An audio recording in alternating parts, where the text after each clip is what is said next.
Joel 2:27 থেকে, তাহাতে তোমরা জানিবে আমি ইসরায়েলের মধ্যবর্তী এবং আমি তোমাদের সহ ঈশ্বর, সদাপ্রভু, অন্য কেহ নাই, এবং আমার প্রজারা কদাচ লজ্জিত হইবে না। Amen, amen. ঈশ্বরের বাক্য বলছে, আমি ইসরায়েল লোকদেরকে ঈশ্বর বলছে যে আমি তোমাদের লাইফে এমন কার্য করব, দুনিয়া জানতে পারবে যে আমি জীবিত ঈশ্বর আছি, আর তোমরা কখনো লজ্জিত হবে না। তোমাদের জীবনে এমন কিছু কার্য করব। কি সেই কার্যটা কি ছিল?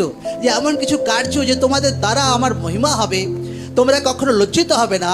সেটা হচ্ছে পবিত্র আত্মার ভরপুরি। এখানে লেখা আছে 28 পদে, আর তৎপরে এইরূপ ঘটিবে, আমি মর্ত মাত্রের উপরে আমার আত্মা সেচন করিব, আর তাহাতে তোমাদের পুত্র কন্যাগণ ভাবাড়ি বলিবে, তোমাদের প্রাচীনরা স্বপ্ন দেখিবে, তোমাদের যুবকেরা দর্শন পাইবে, আর তৎকালে আমি দাস দাসের দিগের উপরেও আমার আত্মা সেচন করিব। সকলে বলুক আমেন।